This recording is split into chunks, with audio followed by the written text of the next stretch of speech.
Here. Ralph Quinn. Present. James Whitener. Here. David Thompson. Here. Okay. Do I have a motion to approve the March 12th, 2017 minutes and April 10th, 2018 agenda? Yes, sir. Second. All those in favor say aye. Aye. All opposed by the same sign. Okay. Tommy, treasurer report, please.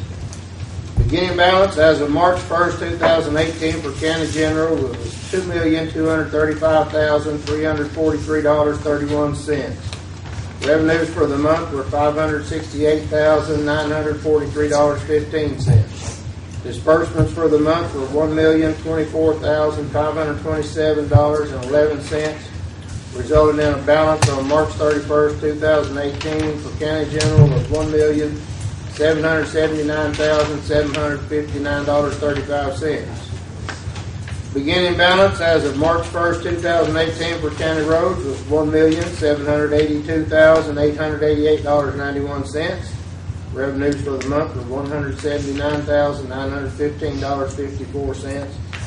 Disbursements for the month were $118,440.76, resulting in a balance on March 31st, 2018 of $1,844,363.69. The 1/4 cent sales tax revenue for March was $104,835.99. 1% county sales tax revenue for March was $238,688.46. General revenue turnback for March was $14,757.42. Highway revenue turnback for March was $85,936.63. 1.5% state highway tax for March was $45,833.42. Okay. Do we have any committee reports? Budget finance will have something later. The road committee met and we talked a little bit about the roof at the clerk's office, and you're going to look into that. I think right there. We're waiting for some response. Basically, that was it. Okay. Anything else? Personnel committee met and for a short meeting and didn't bring up anything new information, just a short meeting on some of the other aspects. Okay.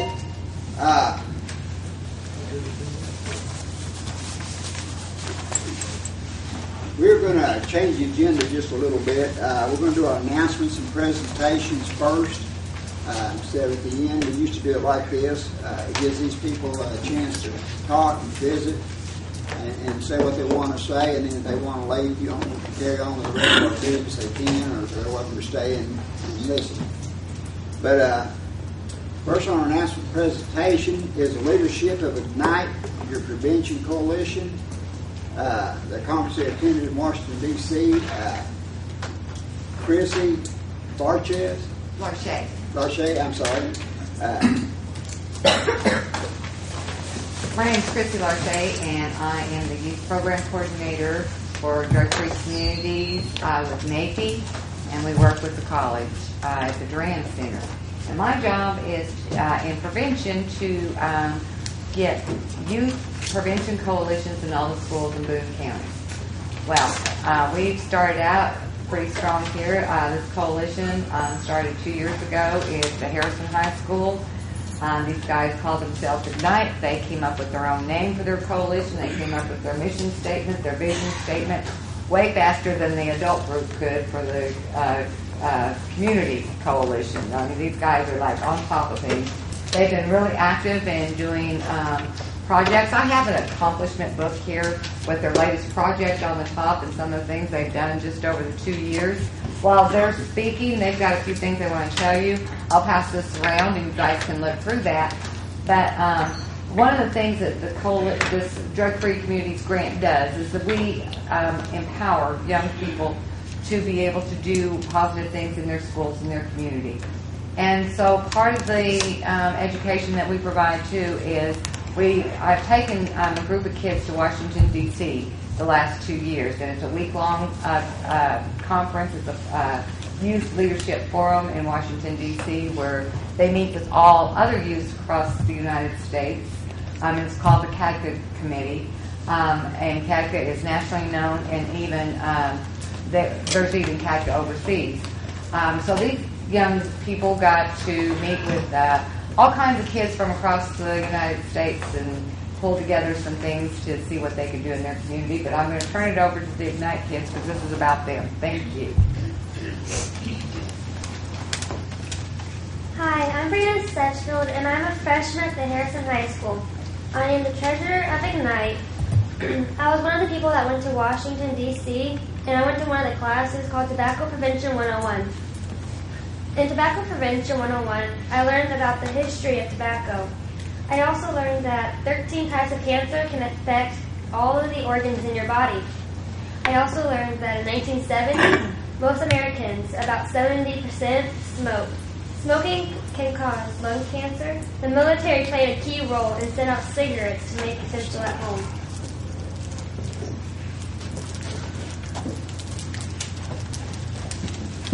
Hello, I'm Olympia Bright. I'm the secretary of Ignite. I also got the honor to go to Washington. CADCA, like you said, is National Drug Abuse and Substance Abuse Prevention. It started over in Oregon, and it kind of moved around. It is now international. There are some starting to form in China and other parts of the Egyptian places. I went to Key Essentials 101.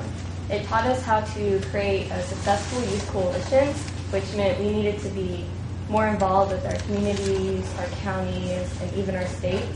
I also got to meet a bunch of people from all over America, except for one state, and we got to learn and empower each other on how to create a successful coalition. I've been invited to join the CADCA Youth. It's trainers over trainers, and I sent in my application, and I will be joining CADCA this May. I also got to attend Kick Butt. Kick Butt was in the historic downtown county, the courthouse. A few people, around 15 to 20 people came, and we spent about 30 minutes picking up cigarettes from all over the courthouse. I went to the flower beds. That was the first place I started because I noticed there's a lot of cigarettes in the flower beds. The flower beds aren't very green and happy. They're very dead. And I picked up 3 bags full of cigarettes from just the flower beds. This obviously has affected the greenery. And there's been a significant difference. 2 years ago, we also picked up cigarettes from the courthouse, and we had 6 bags. This year, we had 10 bags. So obviously, there's a big need for change in our community. Thank you.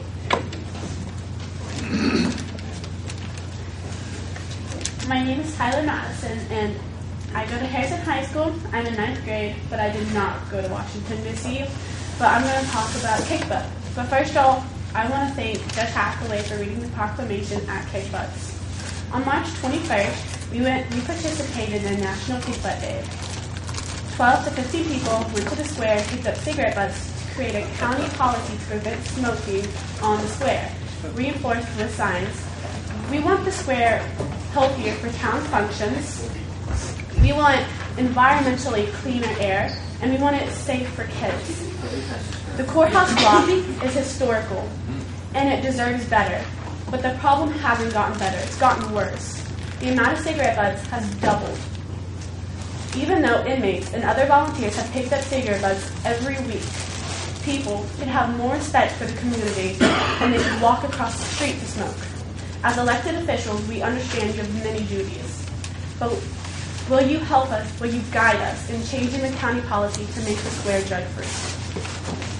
Ms. Tyler, I have a question. How would you recommend us doing this? We want you to help us change the policy so we can get signs for the park and we can spread awareness to let them know that they're not supposed to smoke there. Hello, I'm Nathaniel Bryce, and I'm a senior at Harrison High School, and I'm one of the founders and current president of our club. So I'm going to talk to you about two things. First, my trip to DC. I've been able to go 2 years, and I can say the second year is a very different experience. Going the first year, I was new to traveling in general, and walking in and seeing the gigantic change from our scenery to DC scenery and all the different people and experiences was just kind of mind-blowing for me as a junior.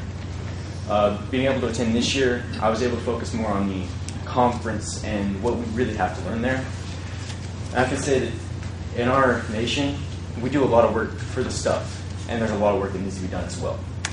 And we always look at this as big societies and organizations and ideas that change this stuff, but everything starts with people. So one person's decision really can affect a lot of things. And that's what we're working towards in our organization here.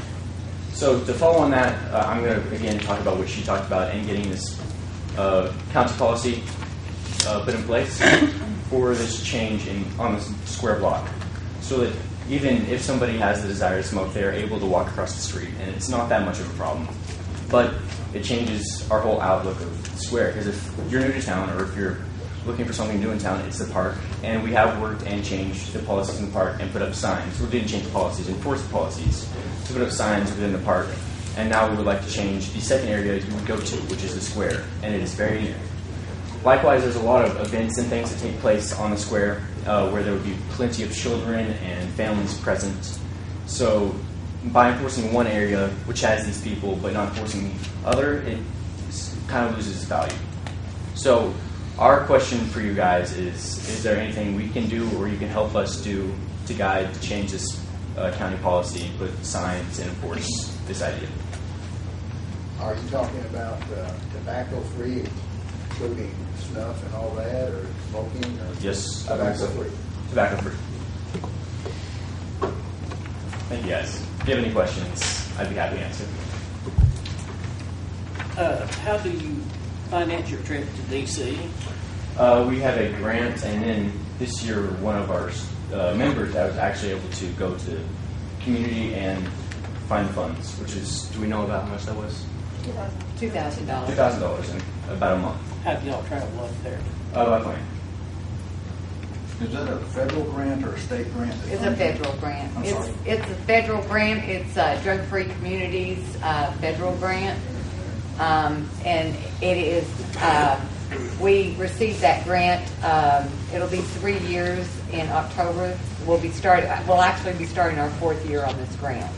And it's a 10-year grant with 5, in the 5th year it's renewable. So the first 5 years we're not in competition for the grant, we just have to renew.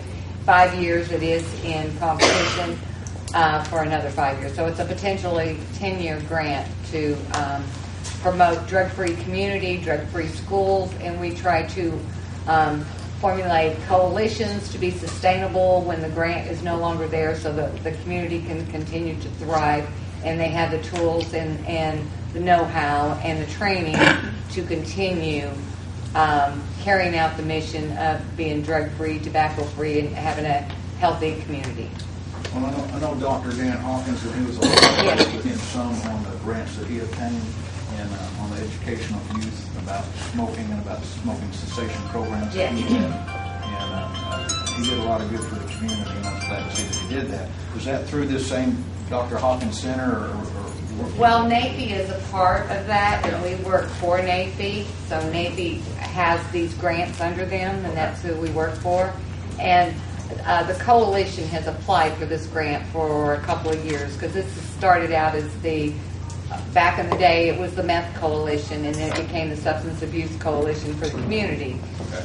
So we have been trying for this grant to be able to do bigger and better things and to be able to incorporate youth and have the funds to be able to train new leaders in our community and to be able to train our coalition to understand strategic planning and how to work within the community and the strategies to make changes.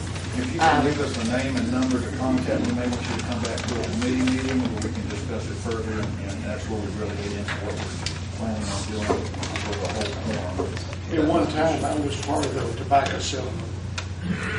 That's where it started. that we settle with the tobacco company. That's where the money comes in for these grants, a big part is from the tobacco settlement. Yeah. That means each tobacco company that sells in the state of Arkansas has agreed to give so much money to the Tobacco Settlement Commission. Right. That money is distributed for education and medical needs and other things, and not just in smoking, but in many other things. This drug-free community doesn't just, our plan, this grant does not just focus on tobacco. We are focused on, right now we have a big push on opiates. We're training a lot of our VISTA workers. You know, we have VISTAs that work for us, the AmeriCorps VISTAs. We're training a lot of people in the community. We're training the kids.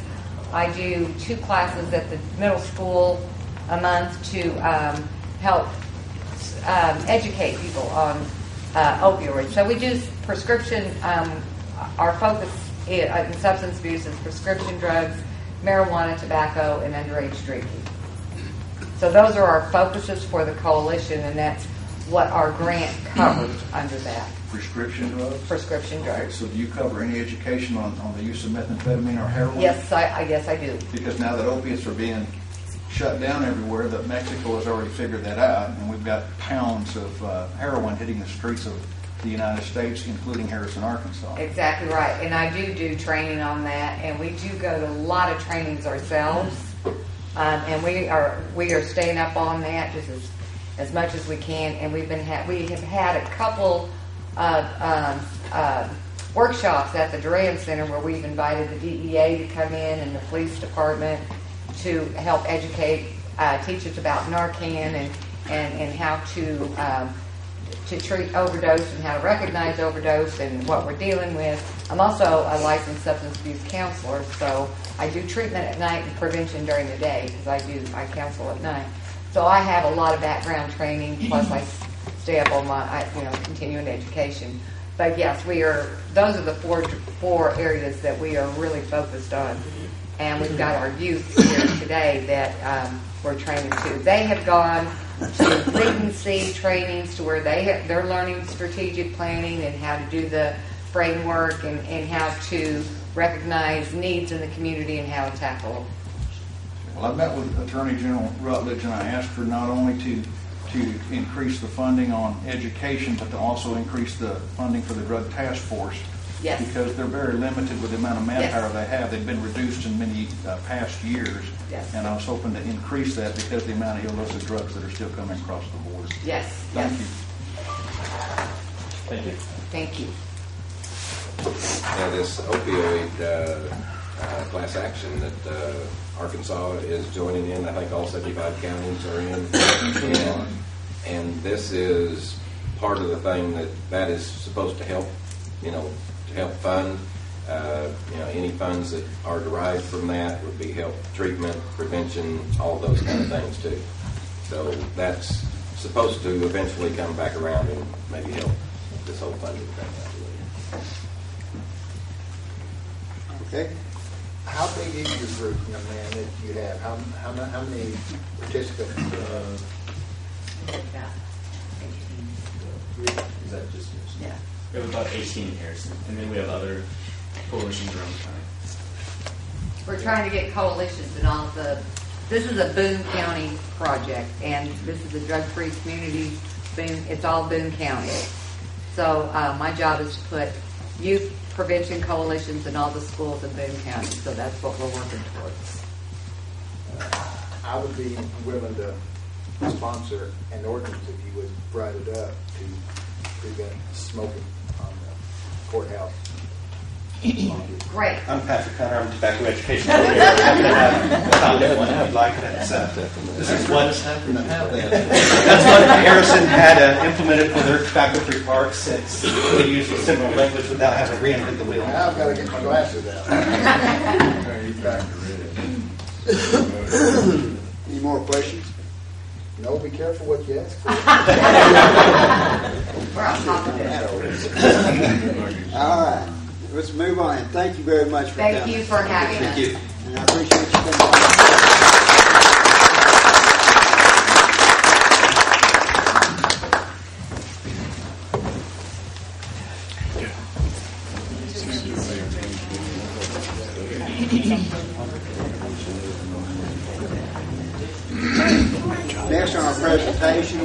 She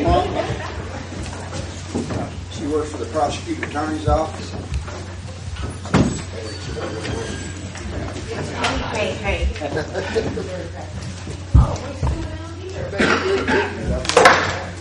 Hi. Yeah. I tell you, I didn't know I was going to get. Yeah. So, I just want to thank everybody for letting me come and talk to you guys. Last night on the square, we held our first, hopefully annual, National Crime Victim Rights Week. It was great. My boss, David Etheridge, is actually from Baxter County, and he said that the only thing that he couldn't decide, or the only thing he could see wrong with it, is that I haven't done one in Baxter County. I'm the victim witness coordinator for the prosecuting attorney's office, and it's an honor to be in that position. It's a trying job. I'm not going to say it's not, but it's very rewarding. And I wanted to come tonight and tell you a little bit about what our community is seeing. I pulled some statistics for our thing last night, and there was 4 main groups that we worked with, and I'm hoping that those relationships is going to help us as a community be more successful, the relationships that have been built because of this. The sanctuary came in last night, and last year they serviced 61 people inside their facility there. In addition, they helped 176 people. Now, if you don't know what the sanctuary does, a lot of times they will help with the order of protections, and they give the any kind of domestic violence victim hope. To be honest, they allow them a place to live if they don't have one, and they also help them find different resources within our own community that can help them, and that's very important for this community. Rape Crisis, they came, they had serviced 151 people last year. 151. And that's sexual assaults. It's just unnerving to think that there's that many people that have been affected by that. But what's even scarier is the fact that 78%, probably more, of the people that are victims never come forward. We have got this stamina in our world today that we try to play the blame game or the shame game, and we try to degrade our victims, and we don't believe them, or we blame them somehow, and that has to change. We have to be able to allow them to come forward and then support them whenever they do. So the next group that I worked with was Grandma's House, and they are very near and dear to me. They do some amazing things, and actually, I said last night, my job is not possible without them. They interview all of the kids before they come to me, so I have a little bit of background before they get to the prosecutor's office, and that helps me to relate to them, and it helps me to understand what their personalities are. 311 kids went through there last year. 311 kids. 143 of those were from Boone County alone. Every child matters, and we have to start taking care of our babies. We have to start speaking up whenever we think that there's child abuse going on. So many times we don't want to get in the middle of it, or we don't want to step on anyone's toes. Those are our babies, guys. We have to step up for them. The other group that I worked with was a group that everybody was a little on pins and needles about me calling in, and that was DHS. DHS has a hard job. They have a horrible, hard job. And they were wonderful to work with. Those relationships allow me, as the victim witness coordinator, to serve you guys better. Those organizations are so important, and it's so detrimental to our society that we support them and that we help them whenever they need that help. And no one is without need of volunteers as far as those organizations go. No one is without need of help financially. they're always looking for snacks for the kids. Right now, the grandma's house is looking for blankets, for the kids. So anything that we can do to help, we as a community need to step up and do that. On the other hand, we do have a great community, and I'm funded through Boone County, and the other counties are kind of jealous because I don't get out there as much. But it gives me an opportunity to stand up for our victims. Rarely will you ever, I deal with all of the rapes, all the murders, all of the domestic violence, all the child abuse cases, and even right now, I'm talking about the opiates, the theft cases that come along with that. So if there's ever a time that I can help you, or you have suggestions or would like us to spend more time on a certain thing, please by all means give me a call. I'd love to help. Thank you. Any questions? Very cool. Is the Arkansas State Police Crimes Against Children Division still working closely? Yes. Okay. Yes. Good. Yeah. We're very fortunate to have them around here too. Good. Very fortunate. I went to the grandma's house over there, and I tell you what, if anyone ever gets a chance to visit it, I recommend it because it's amazing what they do and the facility they have set up. Yes. And the training that they go through is just insane. I mean, they not only do they interview the kids, but then afterwards they a lot of times provide counseling to those kids, and that's so important. Mental health is such a huge deal right now. And whenever a child is molested or abused, if they don't get that help early, and they're looking at failures because of the issues that they have the rest of their life. So that's extremely important, that follow-up. Do you do any work with the CALL, which I understand works with foster children, and they also take clothing and donations to help the foster children that are either put in a foster home or perhaps they're put back in their original home? Do you work with them on Yes, that? actually Laura Stevens and I worked together even on my previous job, and so we've been able to kind of tag along with that. I think we're lucky to have these facilities, and we're lucky to have you, April. Thank you. Working. Thank you. Thank you.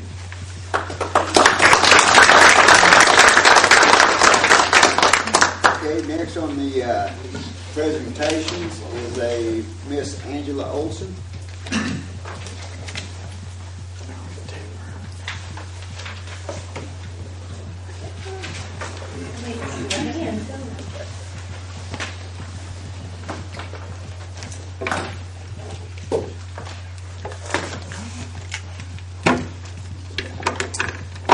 Well, I want to first and foremost thank you for putting me on the agenda tonight and giving me the opportunity to speak. I was born and raised in Harrison. I reside just up the street. It was the home of my paternal grandparents, and it was a place of my family's business, Raglan Door Company, for many years. So I could probably use the Ignite group because I pick up many cigarette butts every day living right there on Highway 7. And I do actually have to call the authorities at different times because there are needles and all different types of things that are just left right there on the street. So I think their cause and what they're learning at a young age is really great.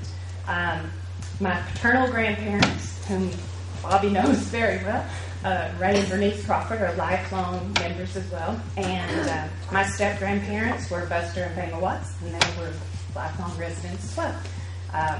I went to high school at Valley Springs with Crystal.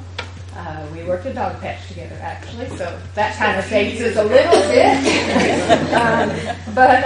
And I worked in the area in different schools. I worked as a consultant. I've worked as a district administrator in the Harrison district. In fact, Mr. King was on the board at the time.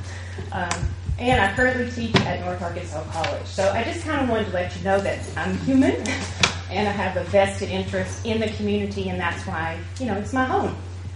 So I wanted to talk to you tonight to share some information that I have taken away as serving as a moderator at some local public forums. And my comments are not reflective of the educational institutions that I serve.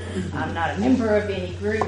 I just come to you as a concerned citizen, and from what I've gathered, I do see the Boone County TIG group here, that Transparency in Government group. They were the ones who sponsored those forums. They were the ones who asked me to serve as a moderator. And I think being an educator, so I'm Dr. Olson, but that's education, not the medical field. I agree, because I always like to learn more, and I'm just eager to kind of help people. One of the things that I'm certain that you have heard in our community is that TIG group is kind of a radical group. I'll be the first to tell you, because I've worked with Dr. Lewis before too. He would tell you, and Mr. King, being a board member, could probably attest to that. If I didn't agree with something that Dr. Lewis said, I would tell him. I would stand up for myself. So I'm here on my own accord, and I'm here to say that I think there's been too much news out there that the meeting was for the sole purpose of getting Dr. Causey's privileges reinstated in North Arkansas Regional Medical Center. And that's one of the reasons that I'm here and asked to speak, to kind of dispel that. Because the forums have actually been venues where patrons of the very community that you were elected in and serve have been expressing both gratitude and dismay for North Arkansas Regional Medical Center. And they talked about various departments. And these forums that kind of organize their voices give them the opportunity to be heard. So being heard is the second reason that I'm here, because these forums were not attended by anyone from North Arkansas Regional Medical Center. So their voices have kind of fallen on deaf ears, if you will. The TIG group, I do know, have worked in good faith to try to send to the hospital any comments, concerns, or questions that they had gathered from those forums, even like tapes, videos, and such, where they could illustrate the different items that were discussed. But the hospital actually rejected the mailing. So my understanding from these forums is that you actually were to appoint the board of directors at some point. And so I wanted to share the information that I gathered with you in hopes that you could maybe place it in the proper hands or get it to the right channels to get people answers or solutions. Because, they're just patrons in the community that we serve. So I put together a binder because, again, I was a teacher, and I actually sponsored a group called Truce, Teens Resisting Unhealthy Choices Every Day. So those Ignite people really got me going.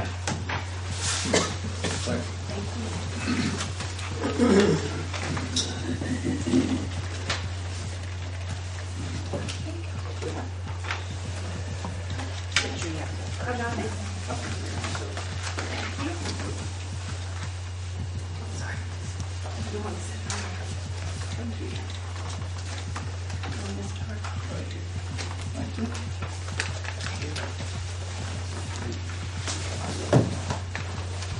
Now, I say that to Bobby about my grandparents because my grandma's 92 years old and she still wants to keep her real estate license, and Bobby's like her mentor, and you can kind of, he's the one that she's calling all the time. I'm going to give you guys one. Okay, so what I've done is in section 1, and I don't have tabs, but I just kind of have it labeled. I've taken what I've gathered from the different meetings and from the TIG group, original handwritten notes that were submitted, and then I even personally sat down, looked at the video they put together, and I typed up questions, comments, or concerns that I heard from those. Now, I only had it from the first form. I didn't have it from the second one.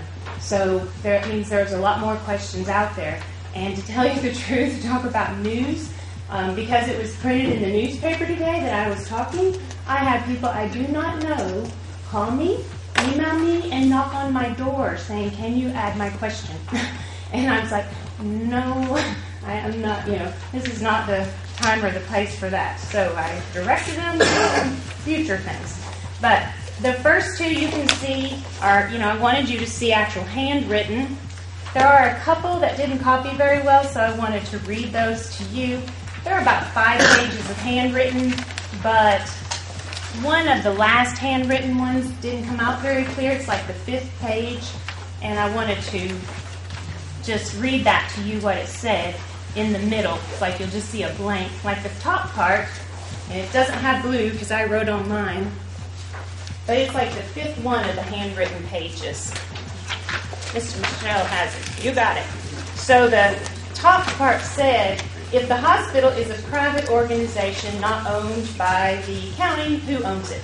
But the middle part that you can't read, their question was, why would or should we continue to allow them to be a tax-free entity? Can the county vote on this again?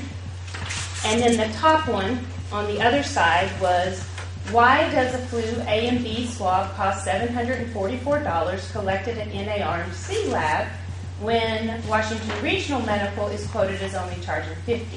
So those are just some handwritten ones. And I just wanted you to have them. I'm definitely not going to go through here and read these because as you will see, there are 10 pages of comments, questions, and concerns. I mean, I listed 134 things.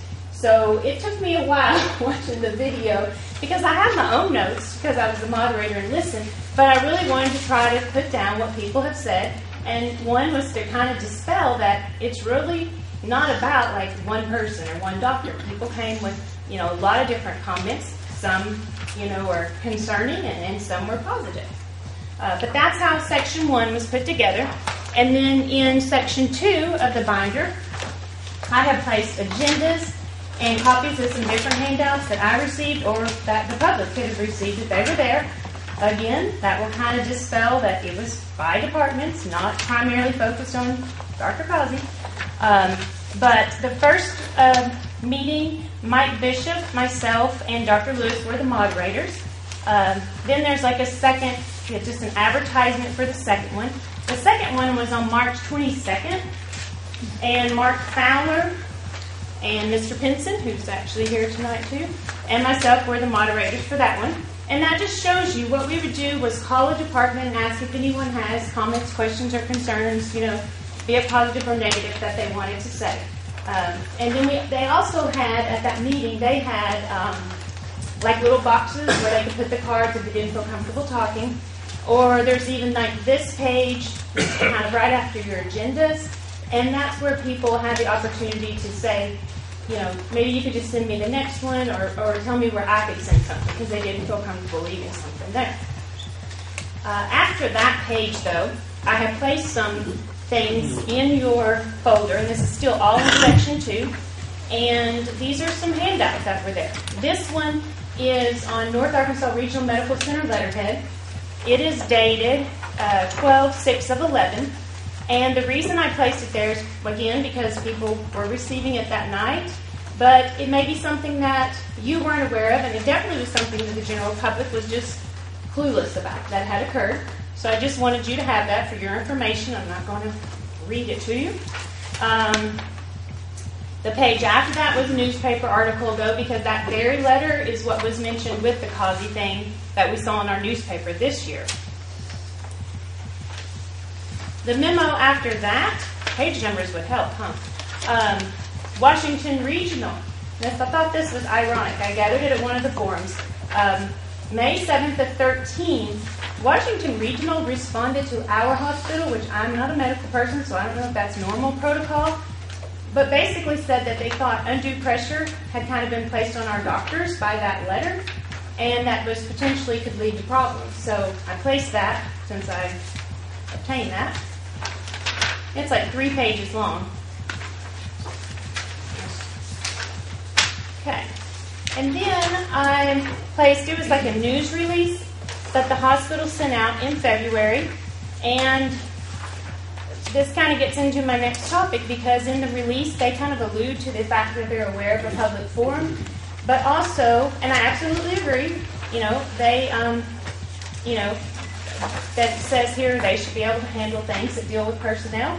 But these meetings weren't about personnel. I mean, it wasn't focused on, just Dr. Causey. I got this from the meeting as well, which I think you guys are familiar with because it's your lease that you do with the hospital. And there were questions asking about that. I also placed in here, there are 13 items that my understanding is that get this straight, the board of directors is supposed to do at the hospital. The board of governors is supposed to check that the board of directors are doing it. And then the board of governors are supposed to report back to you that it's done, was my understanding. That's what I took away from that. But I could be way wrong. And then I have Section 3, And section 3, though, and this part is the part that kind of got me here because it was kind of concerning to me, and this is kind of going to detail efforts where, say, the TIG group tried to talk to NARMC, and NARMC didn't communicate with them, but also didn't communicate with the public in general. The very first thing that I did when the TIG group asked me to be a moderator is I was like, okay, so this is about the hospital? Well, who's coming from the hospital? And of course, they told me they had invited people. And I had talked to Least about a job before, so I sent him an email.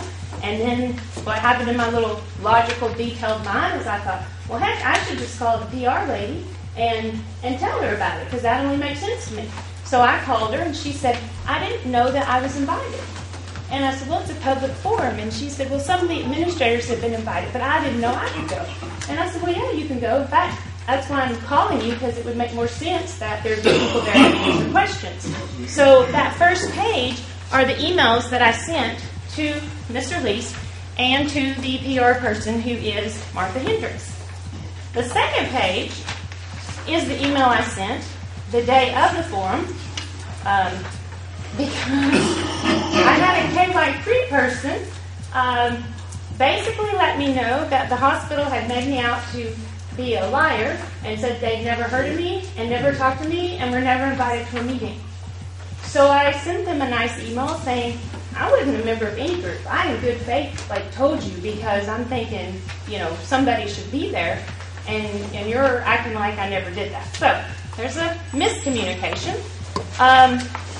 The third one is the email that Ms. Hendricks actually sent out, which makes it very clear that she not only knew about the meeting and was invited, because she's talking about it as in last week meeting where they discussed things, so the previous week, and this is sent out to employees, telling them to exercise extreme caution. So what we heard many times at these forums were that people were afraid to come talk because they were afraid of losing their jobs. A man by the name of Fred Looper, he wouldn't come into the first forum, but he stood out in the parking lot and handed out this release. And the release, I thought, was kind of ironic because it says we were not formally invited, which isn't true. And then it also says they want two-way communication. And that can't occur if they won't even accept the mailings that people send them. And the last paragraph says, we hope that they send us any information. So the next one is just that release. It was put in the paper the next day. Then there's a letter that the T group just sent to the hospital about freedom of information. I only placed it in here to show, and again, there's a whole table of these things at these forums. I just placed it in here to show that, they responded, that they received it. But the thing that got me going was when they sent them the letter with your community people's comments and questions and concerns, and they rejected it. And so I just made a copy, asked them if I could make a copy of this, showing that the hospital rejected it 3 times. And then, of course, the next forum formally invited them. I believe they even sent them certified letters this time, just so that they would know, for certain.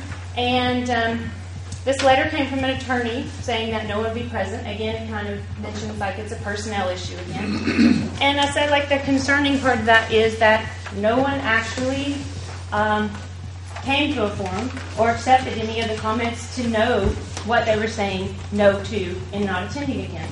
So there have been different, invitations. And so that's my third reason for being here tonight, is to let you know that they're going to host another meeting on the 26th at 6 p.m. in the Durand Center. And my understanding is they kind of gained some ground, because Daniel Boland from 911 at Office of Emergency Management here in this building is going to show up to answer any of those questions. Justin Deering of AREDAC is going to show up to address some of those questions. So I think that's good. I'm just hopeful that once you've had time to maybe review some of these various things, that you can place it in possession of someone who can attend, or you can attend, that's going to be instrumental in getting key players to the table. People that can, speak about matters that are personally and professionally affecting different people in our community. So I have to be a little humorous to say, despite the fake news, kind of use Trump's term, things that you've heard. And again, I was an educator and I taught English. I come back to things like, educational jargon. Anne Frank, she said that people believe that people are all really good at heart. And I think that we had a lot of community members who were just seeking answers and solutions and in good faith. And they were driven by the very purpose, and we'll go back to George Washington, throw some more jargon at you. He deemed necessary that if liberty means anything at all, it means it's the right for people to tell people what they always don't want to hear necessarily. So I know it's not easy to hear about oppressive restriction. I would much rather be sponsoring this group of kids that were back here with Ignite, who were, up and going and doing things in our community. But it's like when things impose on our beliefs or our way of life, we have to depend on leaders like you. I mean, you're the people who were appointed and have the power and scope, to work on the patrons' behalf. So I just want to encourage you to review the materials, make a conscientious decision based on facts to assist the patrons that showed up at those community meetings, and because they're the people you serve. And I appreciate your time and your consideration. And if you could get my cigarettes picked out, that would be great. Thank you, Ms. Olson. Thank you.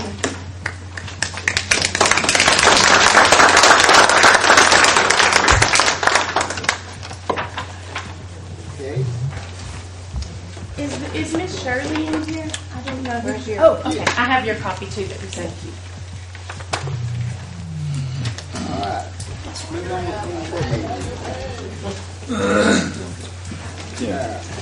no old business. No business. New business. All right. We have an appropriation ordinance, number 1, second reading of an ordinance to set spending limits for meal tickets when traveling, submitted by Justice Widener.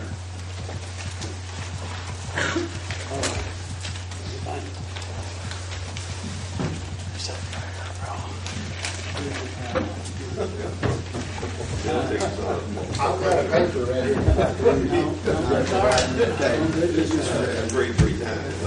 Yeah, we're on the second reading. We're on the second reading. I'm going to read Referred to as a probation ordinance. Okay, that's what she did. Okay, yeah. I've got. Pardon? Yeah, I got it. I'm going to make a comment before I read this. It's been suggested that we change this to just a flat rate, say in between the 51 and 59, say the $55 a day, regardless where it is or whatever, and it makes it easier for people to keep up with book-wise. And they have to turn in their receipts, but then it has to be determined are those receipts, and they credit those receipts or not. So if you're in agreement with that, I think that should be done that way. We need to amend it right now. If not, we'll go on with the second reading. I agree with James. I think one amount in bookkeeping, and I like the fact that it's a set amount for a day and set amounts for each dinner and breakfast and lunch. It's easier for bookkeeping. I agree with $55. I think is a good amount, and that would include if you travel to Northwest Arkansas, which can be just as expensive as Little Rock and Hot Springs and so on. That is a motion, I second it. Is that a motion to amend what you had read on the first reading to $55 would be allowed for an employee that goes out of town? Is that what it is?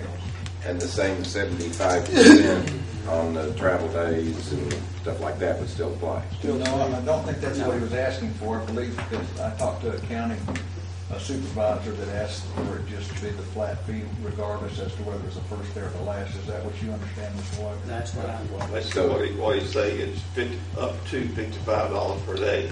pay on your actual. If you spend expenditure. more than that, it's your Your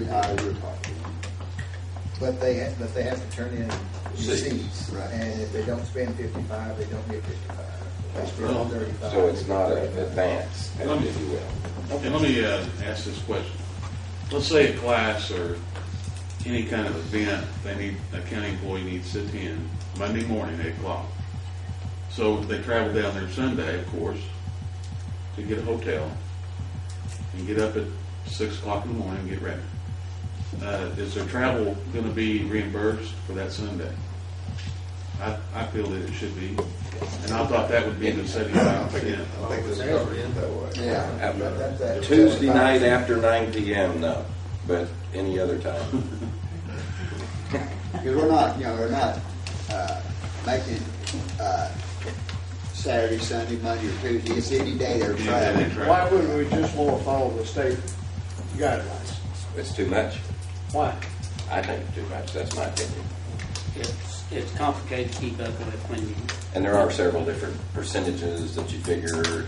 The travel day, first day, second day, It's not likely 75%. you have that many people traveling.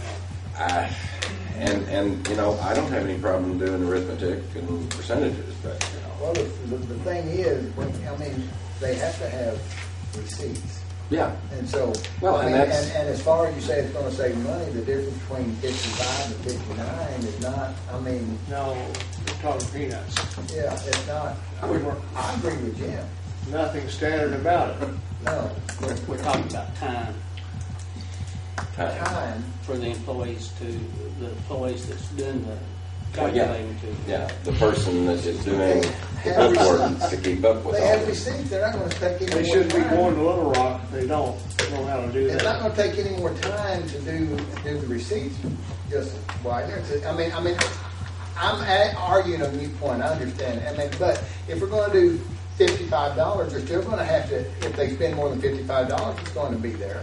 They're going to have to add it all up and do it the same. I don't see Well, how I it's had going to save any kind of time. understood that it was going to be an allowance, like here, you've got this, you go eat whatever you want to with it, but it's, as long as it's still a receipt turn in, why we're kind of just setting a limit and, you know, everybody. We have a limit set. You have a limit at $59. Yeah, it's all set here. It's pretty clear. My disagreement, and the sheriff and I talked about this, is that, you got so much for breakfast, so much for lunch, so much for dinner. No. By doing it a flat rate, you can eat. Yeah, right there it is. When we first talked about it, we had, a different deal there. Yeah. Flat rate is like different how much each bill costs. Right. The bottom line is an employee has to turn in receipts. Okay? And so that's the bottom line. It doesn't matter. That's it. And if they spend more than $51 in Fayetteville, they only get $51, up to $51. Yeah, anything over that, I've understood. Anything over whatever we said, it's on them, whatever they want to do, but. Well, this ordinance doesn't say anything about turning in receipts. It says. Well, we gotta charges have on receipts. It ain't gonna get paid if they don't. I promise you that. Well, It has to be the original receipt. it says what's charged on the credit card. Gotta have that receipt to pay the credit card. What if you pay for it cash and you get a receipt on it? They better not. At this point, I would recommend or suggest that it go back to committee and let them rewrite that ordinance to something suitable. You're changing it for the second time or the third time since it started. I'm not comfortable with amending it. I would recommend we just table that ordinance and go back to committee and put out something that you can, with receipts or without receipts. We need to be consistent with the state. Correct. And wouldn't that be something that would be in our personnel manual? I think that's in our. Should be in the personnel committee, yeah. Should be in our personnel manual. I'll second that motion on tabling it. I'll second it too. Wait a minute, we already have a motion and a second. Yeah, I have a motion to table it in a second. Well, you have Motion to table is priority motion. Yeah. That's correct. Yeah. That's correct. And there's like no vote on the table, there's no We discussion. have made a motion to table. I second. All All those in favor say aye. Aye. Opposed, same sign. I'm confused. I heard so much here that I didn't hear. The motion is to table what, this ordinance? And go back to committee and bring out something that's solid. Okay, that sounds good to me. And just, Michelle, this little deal you gave me will kind of be something that I can submit to the committee where we can look at it. He gave me some prices in Little Rock and other places, so we can look at it. Maybe that will help us. Can I ask a question? Yes, ma'am. I'd ask Tommy, I know that it says in here, in-state. I made I put my glasses on to find it again. That should actually be included if they're going out of state for training I also. was going to say, because I know like Tommy and I are both be going out of state for a meeting this We year. need to go back to the committee and it needs to come out with something clear. It's not clear now. And that's why I asked. That could also be stricken or Any so ideas that you it was have to clear. forward that to one of us on email, I'd appreciate it. Or to Justice Woods, I guess, for the personnel committee. If you want something to go into effect the weekend, Or budget committee, whoever wants to go ahead and do this. The personnel probably won't be ready for the first of next year. Because Tommy and I thought maybe like out of state we could spend a whole lot of money. Yeah. And probably will. That's how we are. Yes, exactly. You can spend all of your money you want. Exactly. Okay. We need to do roll call. I got a voice vote, but you got what we're done. Okay. All right. Let's move on to the second. Is an appropriation ordinance to appropriate funds covering the cost of the furnace repair at the county extension building. This will be new money appropriated. Submitted by Justice Wool. I move that we do it by title in section 1. Second. All those in favor say aye. Aye. All opposed, same sign. Okay. Be it enacted by the Quorum Court, the County of Boone, State of Arkansas, an ordinance to be entitled, an ordinance establishing money to be held in a general reserve fund for future expenses of Boone County. Now therefore be it ordained by the Quorum Court, the County of Boone, State of Arkansas, Section 1, the following transfer from County General Fund $1,909.62 to Fund 1,0801-2024, County Extension Supplies Maintenance, $909.62. This sum, $909.62, is to be used to cover the cost of the furnace repair. This is new money put into the the county extension budget. I move that we. Dummy here has a question. Okay, ordinance establishing money to be held in a general reserve fund for future expenses. Now, y'all probably have to think, do we have a county reserve fund that we're putting this $900 into and then going to dispense it out of this reserve fund later? Is that what this ordinance is about? Well, it's going to go into the county extension budget. It's going to go right into that line. I don't know. The county reserve funds, no. Why is that worded like that? That I can't answer. It shouldn't be worded like that, Bill. Shouldn't it? No. Yeah. The reserve should be. That reserve should be. I think so. The word reserve needs to be taken out. Shirley, this is the bill that we got, It's right? an error. It's an So error. there shouldn't be no reserve funding going into it. It should pay the bill.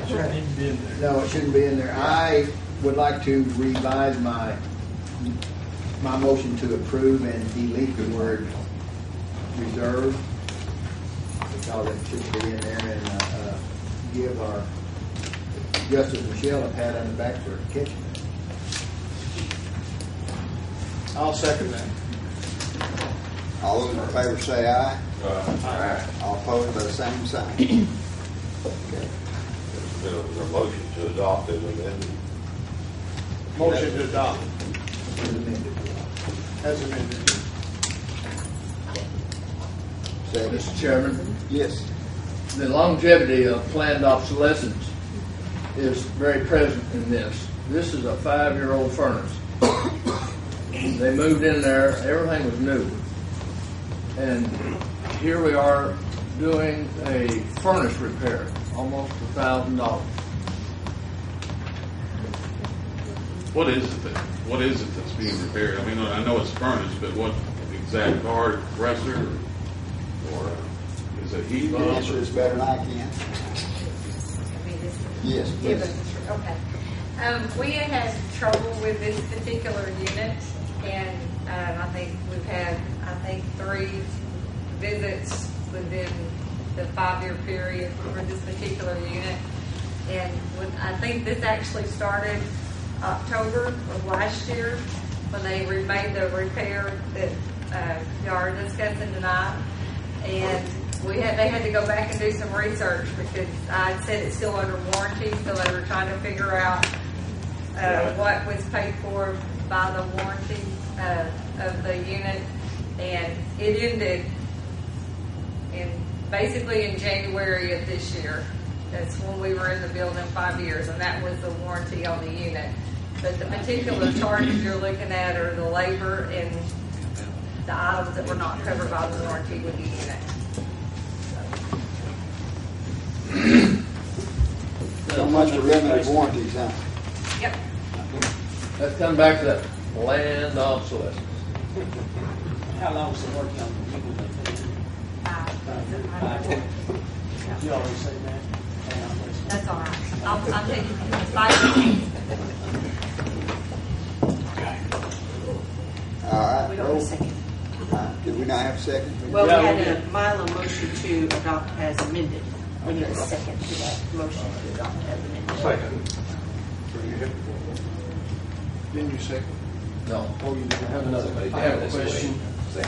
More than the word reserve needs to be taken out. If you take the word reserve out, you're still saying establishing money to be held in a That general whole fund clause, for future expenses. I don't think that whole clause needs to be in Needs to be there, money right? to be transferred to From county extension, whatever. from the county general 1002. Yeah. Yeah, that whole second clause there needs to go. Not just one word, right? But, yeah, but it is. Barring that reserve fund. No, this was an additional appropriation, right? Right. Yeah. So it shouldn't go back into her budget because it wasn't paid for out of her budget. It should go back into, it's going to be paid out of general fund, correct? It's going to her budget to be paid. To be paid, okay. Yeah. Have we paid this yet, Shirley? Yes. We have paid. What did we fund did we take it out of? This 2024, 801, 2024, where the money is supposed to go back into. Okay. So how should that, since then, Should say something like an ordinance transferring money to general fund, to that fund. You should have a title on it, it's not a title. Why don't you just strike out that whole second part? That's right. Yeah. An ordinance. You just strike out that whole second sentence. Okay. Yeah. in order to be entitled, Then you don't have an entitled. then we don't have a title. So what should we? Appropriation ordinance. Appropriation ordinance? I'm doing Transferring funds. transferring funds, That's it, so we need to say. as it says. Yeah. All right. We will get it. We will get it. Judge, if you will allow me to read the second sentence. Last one, but go ahead. An ordinance appropriating and transferring funds. You didn't say two. You're changing your mind. We got two. We got two down below. Got two in front. Yeah, we got two The in only thing I'm front. reading is the title. Yeah, okay. An appropriation and an ordinance appropriating and transferring funds. Okay? Rest of it's said. And the rest of it self-explanatory. Yeah. So we need a new motion? No, I accept that. The bill's probably up to $910 by now. This is more of a scrivener's error. All right, so we need a roll call. Yeah. Michelle. Yes. Jim Hart. Yes. Ralph Wynn. Yes. James What? Wyden. Ralph says what? David Thompson. Yes. Tell me each other back. Jim Milo. Yes. Did I say Jim Milo already? Maybe I should put my glasses on. Glenn Redding. Yes. Dan Roberts. Yes. Brian Snavely. Yes. Fred Wolf. Yes. Bobby Woods. Yes. All right, get that straightened out. I would hope.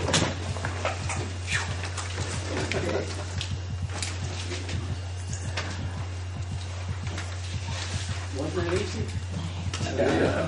Easy for you to do. Wait, someone else would read it.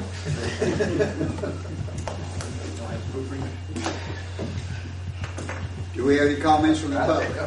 Do we entertain comments from the court before we? Yes. I just have something to say. I was struck by the lack of questions asking Ms. Olson, and the other two groups were just fired at questions, and it almost looks like we're timid in asking anything about the hospital. I went to one of their forums. I went to see what, hoping to learn something. I did learn something. I had to leave before it was over, but I can tell you they were very appreciative that at least a member of the quorum court was there. And I understand that maybe some of you think it's a radical group. I didn't find it to be that way. I can tell you this, it can be expensive to stand against that hospital. Mr. Gwynn knows it, James Widener knows it, Dan Roberts knows it, and I know it. We're the ones that opposed the bond issue back in 2003 and 4. And we opposed it because we knew there was a better option. And I have the papers for the proposal for that better option if anybody wants to see it. And everyone that opposed that bond issue had a well-financed opponent courtesy of Federal Express PAC Committee. That's all I have to say. Judge, could I say something, please? Yes, sir. My name is Bob Pinson. I've lived here all my life. So have my parents, my grandparents. We never made enough money to leave town. Now we don't want to leave town. I'm probably one of the few people in Boone County that knows every JP personally. I've had a relationship with every JP. They are all my friends, close friends.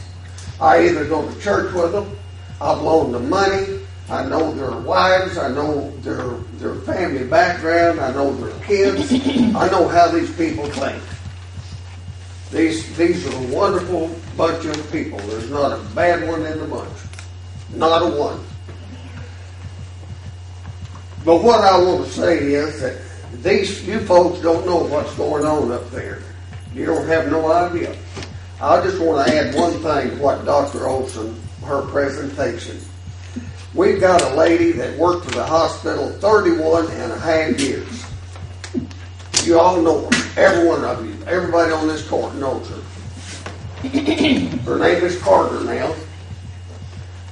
She worked there 31 and a half years. The CEO fired her, and she asked why she was being fired, and I quote, "Because I can.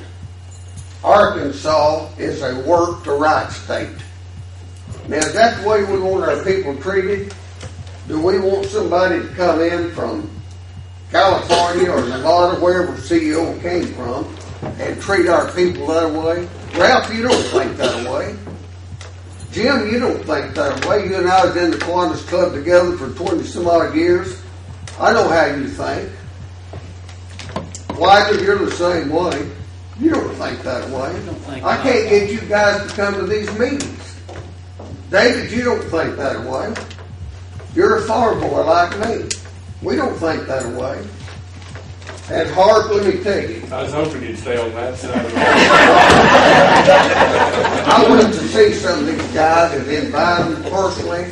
And Jim's remarks was he didn't want to come to a hospital bashing. Well, that's not what our meeting's about, Jim. If you had been there, you'd have been like Mr. Michelle up here. You would have known better.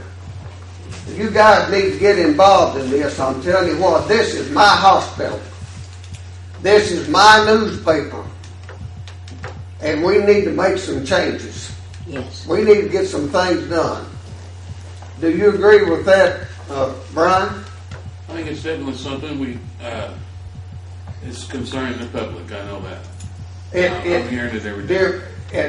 And you know, Dr. Olson is a big a big talk. If you check Facebook, he's the big talk. I don't even know the man. I do. Yeah. I'm sorry, Doc. Good knee on there. The baby doctor, Causey. Dr. Causey. He's a talk. I don't know the man, but I do get out in the public and I hit the coffee shops. I've never, not one time, have I heard anybody say anything bad about this guy. Now, I probably won't need him. I don't plan on getting pregnant. But he's a great person from all I can understand. I don't know him. We didn't, our last one we went to Federal because of our doctor over there. But y'all need to get involved. You need to find out what's going on. You need to attend these meetings. And please look at this information that Doc Olson passed out. I'm telling you, it's got some good information in it.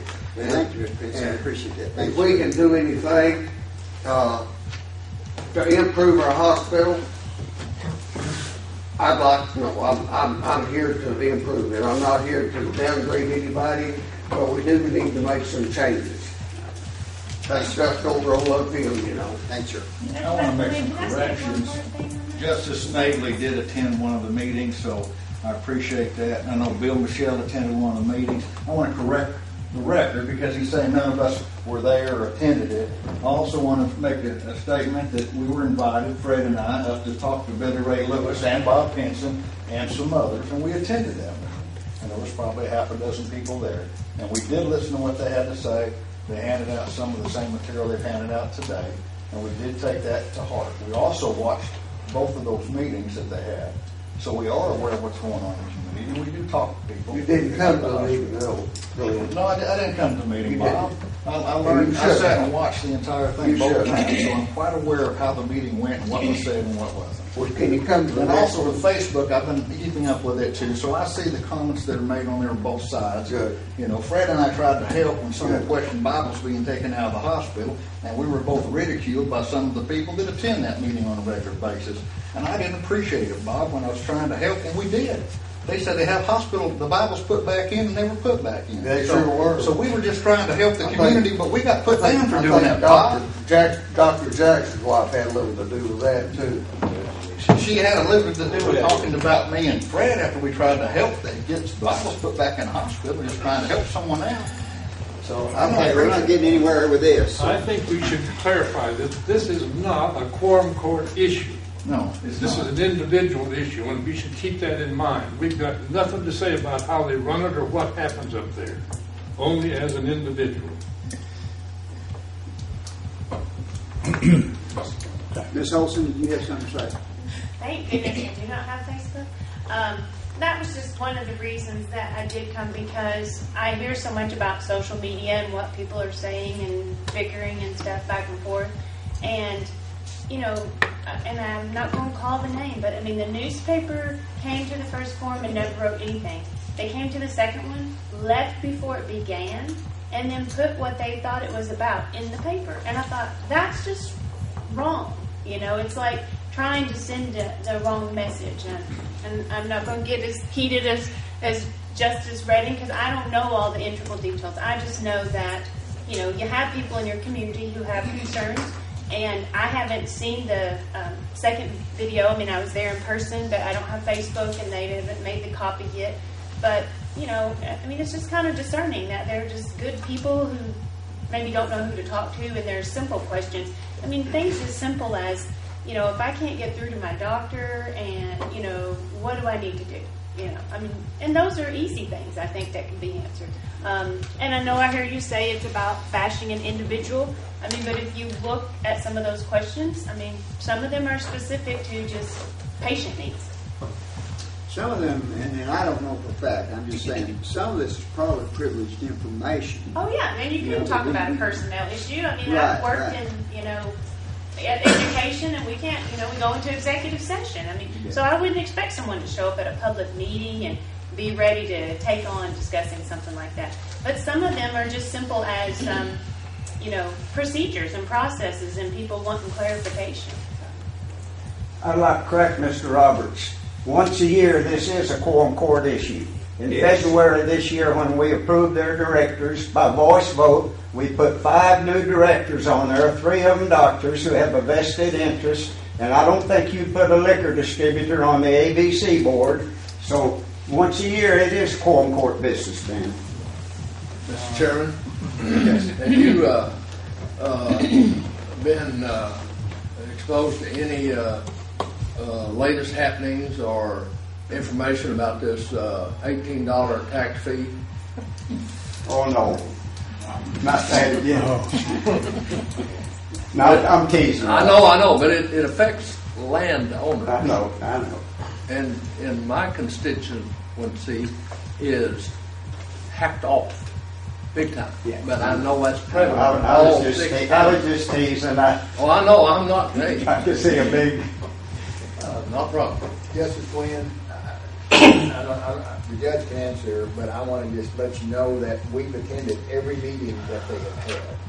And this was a state legislature did this. And there's nothing that we as a quorum court can do, to do anything about this. It is a state statute. So that state statute's going to have to be changed before we can do anything. And that won't be retroactive. And it won't be retroactive. You're Start the date. It won't be retroactive, but they pick a date when it will start. Just when you and I talked earlier about this, and we mentioned getting all the judges and JPs together to talk about this. I mean, you and I both discussed how hard it would be to probably get them all together. Well, if we could get all the judges and the mayors and the JPs in one meeting, it would bring a light to and make a major impression to the landowners who are represented by these the judge and JPs and mayors, and we need to make enough noise that it would get media attention and the legislators' attention. We had 5 meetings? 7 total. Yeah. I've been to 4 of them. Yeah, we've been to 5 of them, sure. Well, oh, sorry. If possible, if it could be allowed, I'd like to maybe ask the county attorney a few questions. He might could explain a few basic things that we're all hearing these things, and we would all like to do something to help stop it or reverse it, but I don't know, from what I understand, I don't know what's possible. Now, some of the things that we've heard is it started in the state legislature, so it has to stop there. You can't do anything but let them do it. The judicial branch issued the court order, so it has to be stopped in the judicial branch. The 2 branches can't cross. One can't go against the other. Well, what you have is a statutory scheme that the legislature passed. I have not finished the research on this, but probably it was a pass-through legislation from the federal government. I do not know that. Now, don't leave here and say I said that as a fact, because I'm not saying it as a fact. But to give you an example of what I'm talking about, how many of you watched the news tonight and realized that we had to change our open container law, which is what a Class C felony misdemeanor now is? And we had to change our open container law. It's against the law to drive around with an open beer truck, by the way. But at any rate, but we had to change that to keep our highway funding. Something as insignificant as that required us, the legislature, to change the law to comply with federal regulations. If they'd waited for a special session, it's going to cost $12 million. in the loss of highway funds, so they can change it in the financial section. So I don't know that this is a pass-through that started with the federal government, but I'm going to suspect that part of this came down to that, there's always strings of the federal government's money. And I don't know that that's how it arose, but I believe you'll find something to that effect. And it's a statutory scheme that's been around for a while. It's not brand new, guys. There's been litigation over it in other areas. I always thought maybe you could attack it as illegal exaction, perhaps maybe a violation of the 65 Constitution. There's some fair things like that I've looked at, but I'm not prepared to tell you that I can see a win-win in that situation, absent the legislature doing something. Well, Justice Redding had researched this in that 2014, the special language committee. That was brought up by Senator King in Carroll County, had said that the statute after being passed, that it went back before a language committee, and that they did it without the public being aware of it, nor without the boards being aware of it. They changed the language to protect the bondholders. And I find I can't speak to that. I know that's a process the legislature does to correct technical errors in their laws, but that's a process they maintain. We have no control. That happened. That sure happened. Well, Senator King was just irritated about it. Now, he said he's going to go back and check on that, and I'm trying to get copies of that to find out exactly what did happen and how that did get passed, because it took all 6 counties. Solid Waste District is charged with creating a solid waste system. There has to be one. Yes. And that was started in 1989. And they have that. The truth of the matter is that this $18 is not the first fee we pay. It's the first one we paid through the property tax method, which that statute authorized. We paid, I think, $8 per ton for trash that hauled out the entire district for years. This 1990 something. Except it just got put on your bill by the trash haul. Well, because revenues were generated enough to pay for that, Well, so we weren't. Actually, you have something. It's real complicated. You have flow control, which will always bring toward the United States to win flow control, because if you have a landfill, you have to have enough trash coming into it to keep it open. If you lose 50% of your trash flow and then goes out of state, then you got landfills you can't maintain. I understand that Benton County maybe could sue to do away with the land management district, and I'm trying to get a copy of that and see what they're doing. There are things we can do by seeing what other people are doing, and also by staying with our state legislators and assembly to make sure they're going to try to do something with it. Right.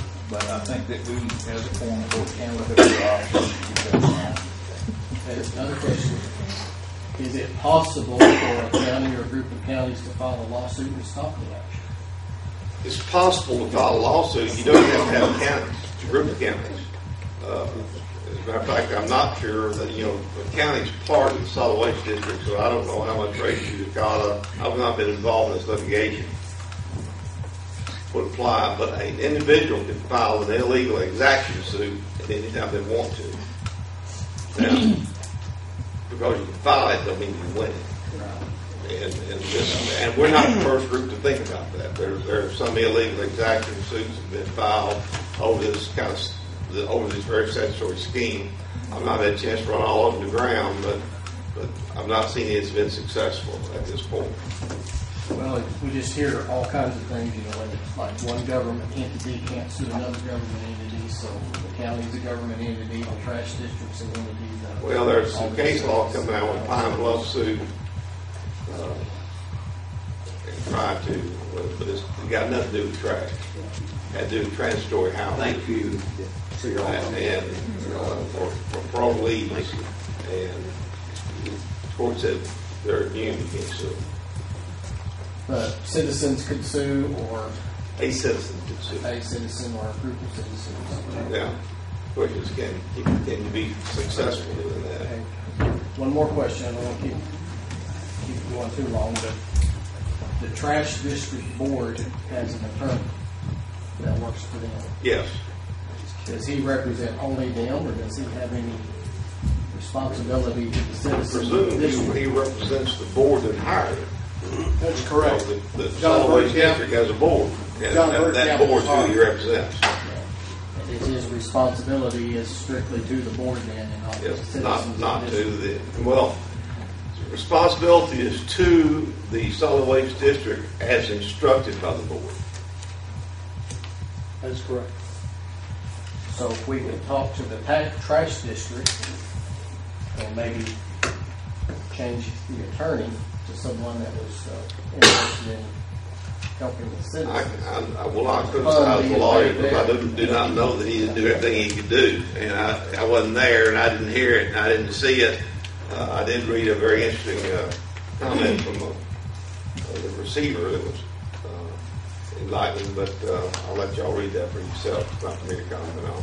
Well, I have one thing to say right quick. That it occurred to me lately that there was a trash hauling service over there when the landfill was bought and purchased and everything. It was a revenue generating aspect of the whole thing. It was closed down, shut down, quit. There are other trash servers doing the job now.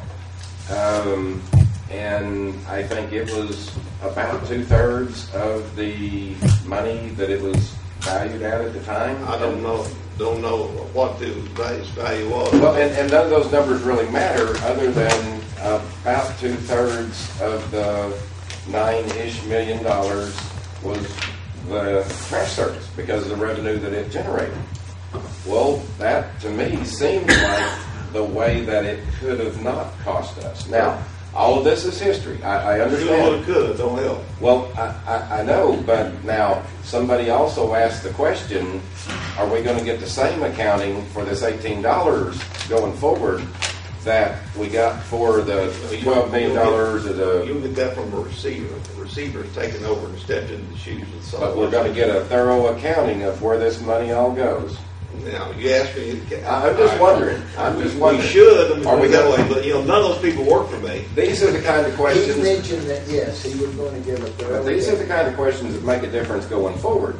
You know, we can't change what's happened here, but maybe a better job, a better eye can be kept on whatever.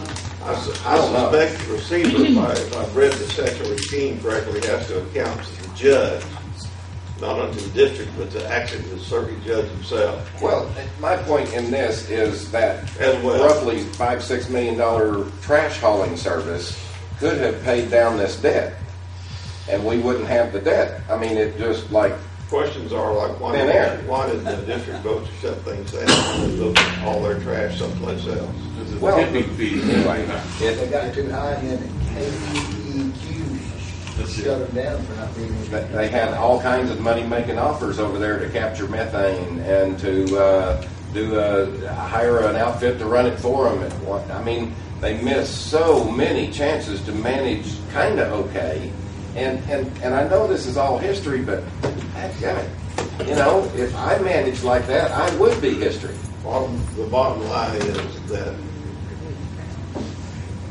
a group of people who had the majority of votes on the board no longer wish to participate.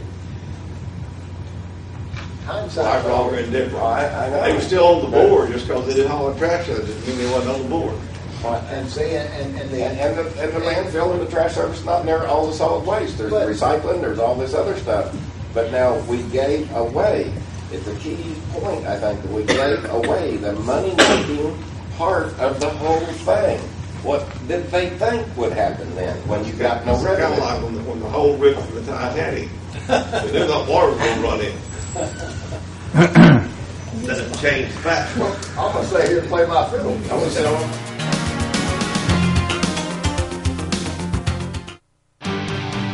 This program is brought to you as a public service of